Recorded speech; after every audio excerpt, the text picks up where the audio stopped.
Good evening, everyone. Great to have you with us. We've got a jam-packed show for you tonight as we're discussing the Montreal Canadiens. On this week's Four Downs, we're joined by Elite Sports Tour's Tim McDonnell to break down the team and their early success. Is it nothing but an illusion? On our Pretender-Contender segment, we're also talking about the Arizona Cardinals sitting at 7-1. Are they pretenders or are they contenders? And last but not least, I face off against one of the greatest, CFL legend, Peter Delariva. It's time to read between the lines.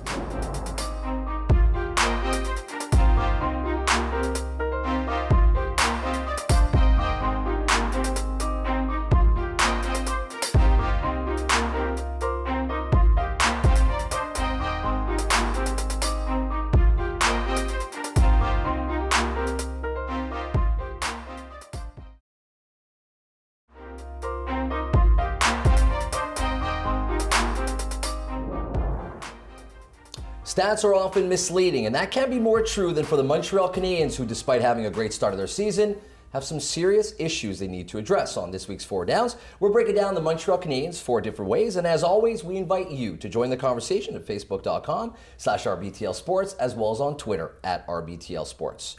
On this week's show, we welcome this man, Tim McDonnell. You're the president of Elite Sports Tours. Great to see you. We'll talk a little bit about your sports packages a little bit later on in the show. Great to have you. Thanks for having me. To his right is my co-host, as always, Anthony Cornelli. Great to have you back. Thank you very much. And to my left is David Hurley, RBTL contributor and co-host. Great to see you as well. Thank you.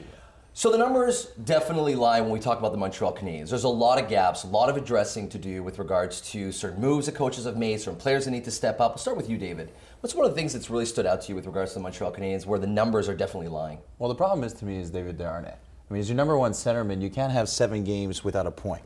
That's a little bit ridiculous. If you're playing with Pacioretty, who's a 39 goal scorer last season, we need him to have some offensive production. If he's not going to produce, we need to switch it up. I mean, and unfortunately... But who's that fall? Which shoulders does that fall on if you keep playing Desharnais on the first line? I mean, isn't that the coach's responsibility? Does yes, that fall on it is the coach's mistake. But again, Marc Bergevin gave him a contract that's a little bit too long and too ridiculous for David Desharnais. What he brings to the table at 5'7", 180 pounds, but he's probably $160 wet. He's not really doing the job for me. I think you should put a Galchenyuk, put a Plekanec. But it's the connection that he has with Pacioretty that's just fantastic right now. Do you agree? I disagree, to be totally honest. I really like what he brings to the team as far as, you know, but obviously the numbers aren't there. He's not producing what you need. But I think that goes down with a long list of individuals on the Montreal Canadiens.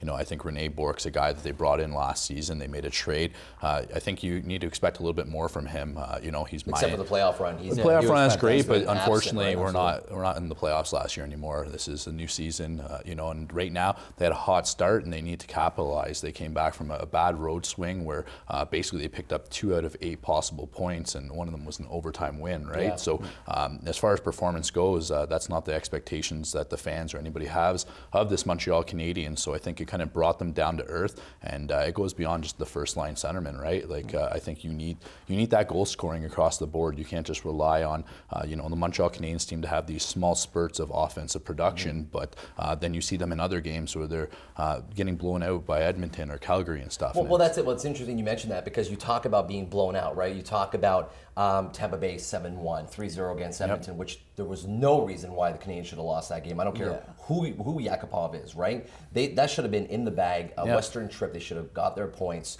But you look at the way they're being blown out, the way they're losing games. This is way more than just individuals not playing. I mean, this could also be a mental thing too. Are you pleased with the way that, you know, Michel Therrien is refusing to? I mean, he's shuffling all the lines. None of the lines are the same as they were last year when they did their deep playoff cup run. How do you feel about that? Do you feel that Therrien's got to make some moves here? I think he might have lost the locker room. Not naming a captain could be a problem.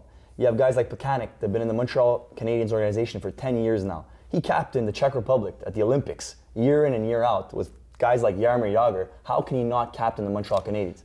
I think I agree with you on that one. I think they did drop the ball in not giving Plekanec the seat. I don't think so. I think they want to give it to Subban, and Subban's immaturity is the kind of the big worry. They're thinking about Pacioretty or him because they have long-term contracts, and Plekanec's coming up, and they're not sure they're going to renew him. But if you watch the 24CH, you know that there's leadership there. Just because there's no C on the team, you see Malhotra right on the 24CH. You see how he steps up and he's the talker. Sure, he's 39 years old. He's a veteran. Sure, but I don't think it's entirely based on the fact fact that there's a lack of leadership. I think there may be too many voices in the locker room. That could you be. should have, we all know that Thomas Plekanec and Andre Markov, if you're looking at veterans on the team, are not very vocal guys. Absolutely. But they're guys that game in, game out, the guys play that, with their the heart, guys and that they are show the vocal. talent. The guys that are vocal, guys like PK Subban, they're big, flamboyant on the ice. They got to lead not only by flashy goals, they got to lead first by defense. Yeah, and PK's been, I mean, if you look at the numbers, I mean, he's the most penalized D-man in the league. There's been countless amount of goals that have been scored on the Canadiens when he's been in the penalty box. He's not leading by example. It's been Markov who's actually, believe it or not, the workhorse, who's pulling that. These are the things that people don't like about PK. This is the side that people don't like about PK. You can pay him money, he can be flashy, he can dig out the goalie. We saw that a couple of weeks back. But when it comes to leadership, when it comes to doing the right little things on the ice, he doesn't seem to do it. And for the last couple of games, I think he's taken a step back. He's not playing his best hockey. I mean, getting that $9 million contract might have gotten a little bit to his head, but you have to think of it. PK Subban is going to be the future, and in a couple of years, that $9 million is going to be relative to a $6 million contract now. The salary cap's just going to go up with that Rogers Sports deal. Sure. So you know that the NHL's that extra revenue is going to come back up. But PK Subban is still a little immature, and that's why I don't think he should have been captain. I think they dropped the ball. They should have gave it to Plekanec or even Markov. But again, you agree with Plekanec as a captain? I like him as what he brings to the team, but to be totally honest, I don't necessarily think the captain's the issue on the team or the voices. I think you lost key pieces with Briere leaving Gionta. I know Gionta was a time, to kind of move in a different direction, but when you lose those key guys, those are kind of like the grit, and you see that Briere was, in my opinion, a big part of that playoff run last year, and just to lose him basically, and you shore up your bottom lines. He's a veteran guy. Maybe he's the guy who can keep certain players in line, and maybe don't need guys like PK or whoever to be as vocal, right? They're, like you mentioned, they're really young. Maybe PK is not that guy or at that right point right now. He's a great superstar player, but maybe he's not the guy or that people, older veterans want to take, advice from, because he is sometimes caught out on the blue line and getting blown by and causing mistakes, and ultimately sometimes they cost the team games, or other players, you lose their motivation, right? So I think there's a lot of small changes in that locker room, and whether it be lineups or different players that kind of ultimately change the makeup of this team right now. Love what you bring to the show, but we're changing up gears. I know you're a big NFL fan as well. We're talking about the Arizona Cardinals, gentlemen, to find out if you guys think they are pretenders or contenders. That's coming up right after this.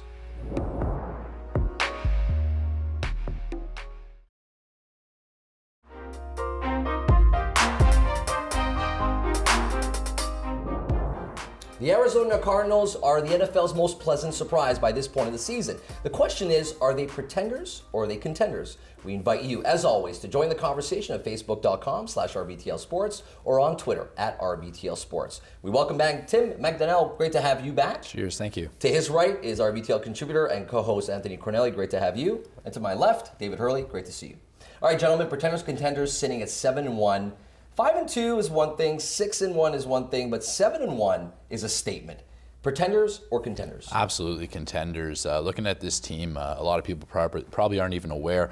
This Cardinal team, going back to last year, is 14-3 in their last 17 games. So as far as that goes, that's an impressive feat. You've got Bruce Arians, who's obviously coming in. He's got 20 years experience in NFL. He's obviously put together this team that's got one of the best defenses. This past weekend, we got to see the best rushing offense versus top 5 rushing defense, and they were the first team to keep DeMarco Murray, one of the best running backs, under 100 yards. Yeah, I agree with you that they've done well this season, but I think they're pretenders, and this is why. They're going to lose twice to Seattle, once to San Fran, and they're definitely losing to one game to St. Louis, and I see them losing to Detroit. So they're going to lose 6 games in the remainder of the season, or 5 games in the remainder of the season, which will put them at 10-6.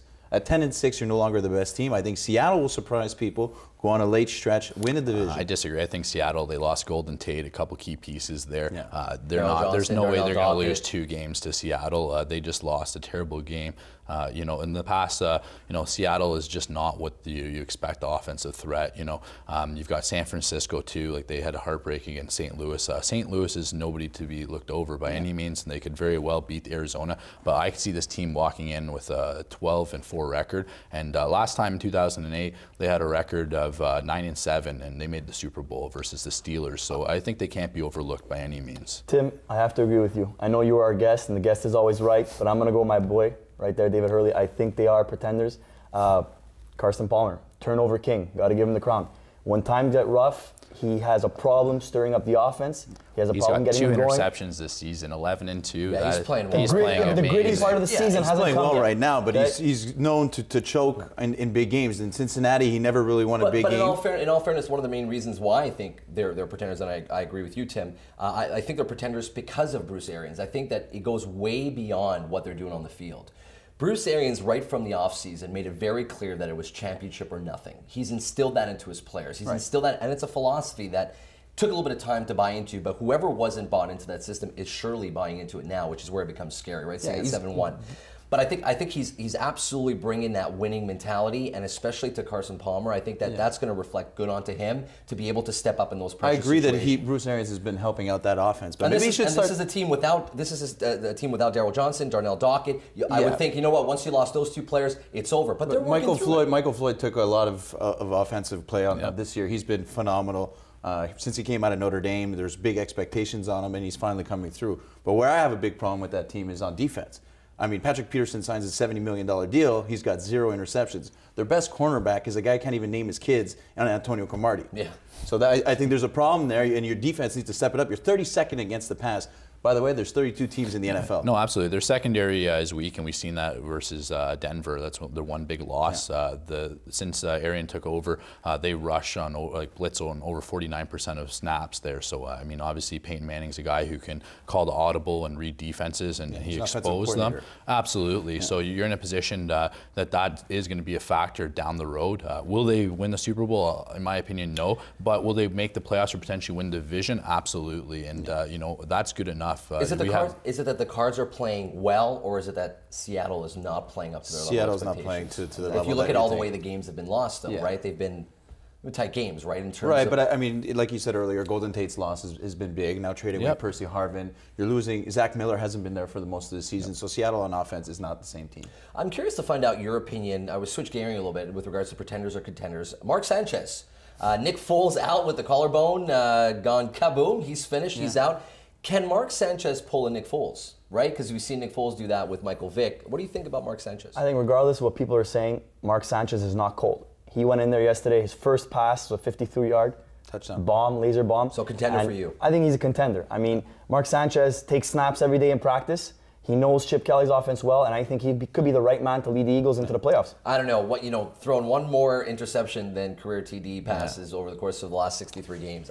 He was sacked twice on Sunday, and he also had 2 interceptions. Right, one of them was Sanchez, off the wide receiver's hands as a gift. But at the same time, at the end of the day, it's part of the game, you know. And the typical Mark Sanchez that we know would have actually turned over one of those fumbles, you know, on a sack. And you know, at the end of the day, a butt fumble or running into his blocker, or he's a great backup quarterback, but at the end of the day, any Eagles fan or any basically coach in the NFL would definitely start Foles over Sanchez. But at the end of the day, think about it. Mark Sanchez came into the league. His first 2 years went to the AFC Championship game. Lost them both. But as a rookie, he came out guns blazing, and he had no offense. He's had no offense in his time with the New York Jets. He's got Macklin, he's got Selleck, and on top of that, what's going to be his bread and butter? He's got 2 workhorses at running backs, LaShawn McCoy and Darren Sproles. But I don't think that the issue, and you guys can weigh in on this, I don't think the issue of Mark Sanchez is his physical capability, or because we've seen him do some incredible things from a physical standpoint. The question is the mental toughness, right? This is not an Eagles team going in, cruising into the playoffs. If that's the case, I have no issue with Mark Sanchez. If we're talking about a win or go home situation, I'm not convinced with Mark Sanchez. Well, again, I think he's a pretender on that front. I really, really like LaShawn McCoy, and I really, really like Darren Sproles. I mean, they have the 8th best running offense in the league right now and the 5th best passing league. But they're not the best passing league. With Sanchez, they're not going to be, but that 8th is going to come down to the top 3. What are our expectations, though, for this team? I mean, you've got Dallas that basically it's up to them to win the division or throw it away, right? But even so, long term, like they still got a great offense, you know, a good defense in Dallas.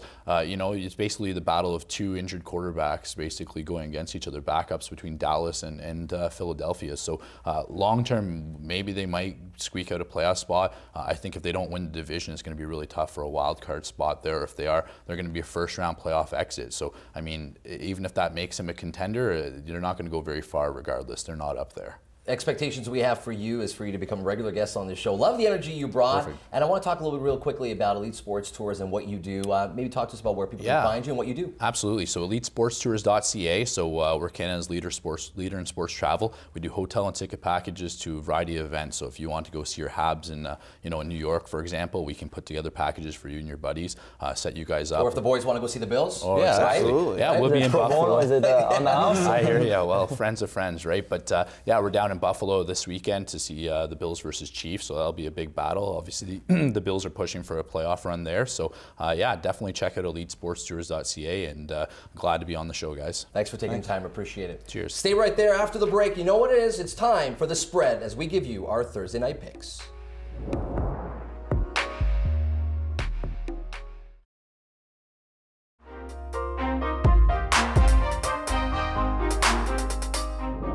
It's Thursday night, you know what that means. We've got our picks and some marquee matchups in the world of professional sports right here on The Spread. We're joined by Tim, Anthony, and David. Gentlemen, welcome back. We'll start with you, Tim. What do you got? Yeah, first off, obviously we have a big matchup between Philadelphia and the Carolina Panthers. Huge for obviously both teams. Playoff implications here.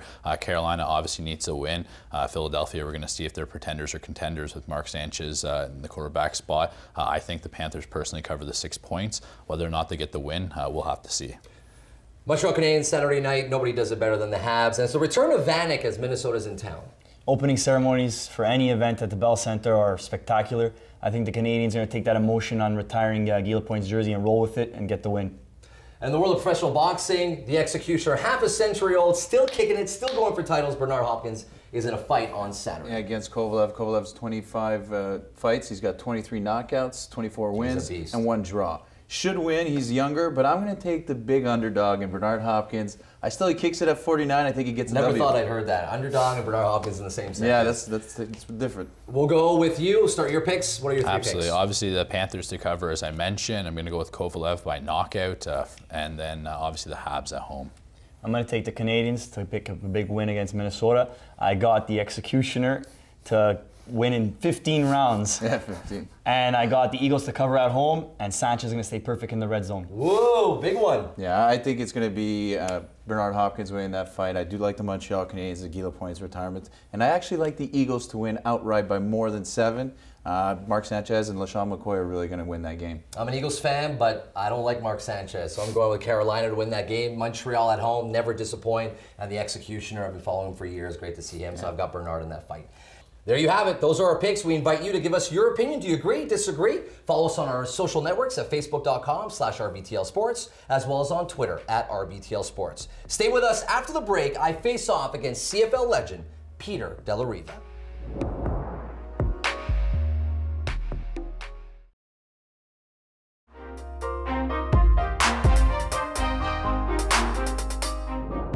As an athlete, it's rare that you ever make it to the Hall of Fame, let alone the Canadian Football Hall of Fame. And on this week, I'm facing off against CFL legend, the great Peter De La Riva. Great to have you on the show. Thanks for taking the time. Nice to be here. Thank you. So I want to talk to you about being inducted into the Hall of Fame. First and foremost, it must be a crowning moment of your career. Talk to us about that moment for you and your family and what it meant to you.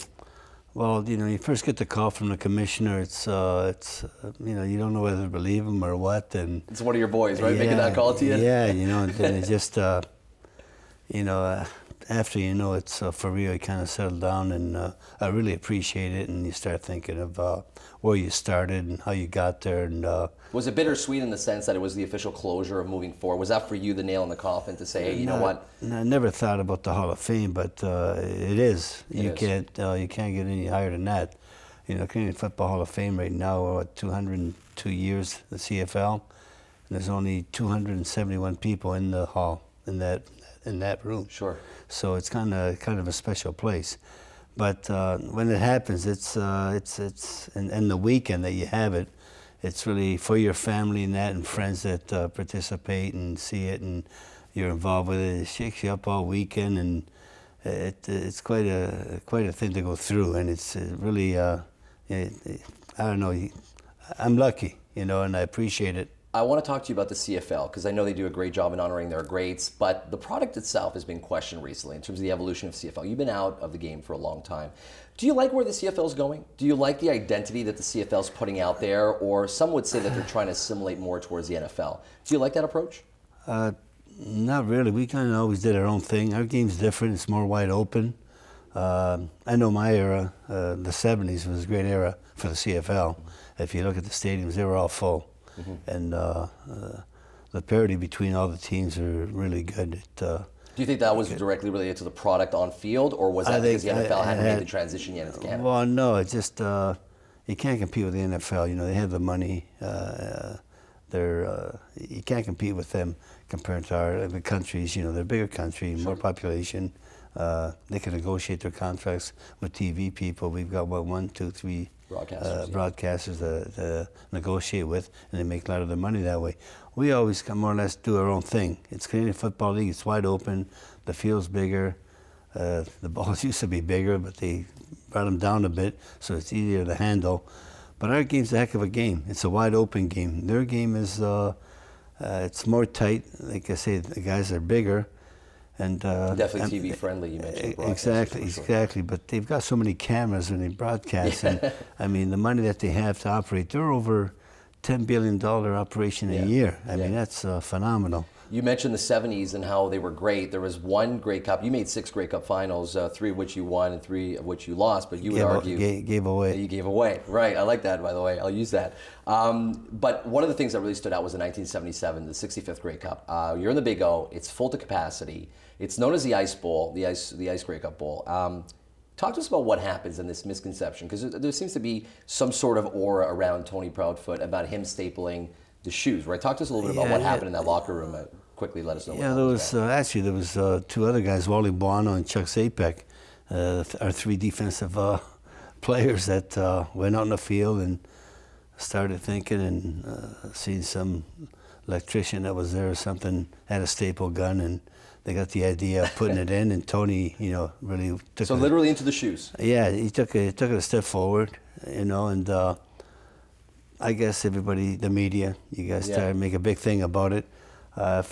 Any advantage that we did have was probably that we had shoes to pick from, whichever felt comfortable for us before the game, which we tried, like myself. I didn't wear the regular shoes that I played in the turf. I wore another pair of grippers that they had because I felt comfortable with that. I didn't put staples in mine.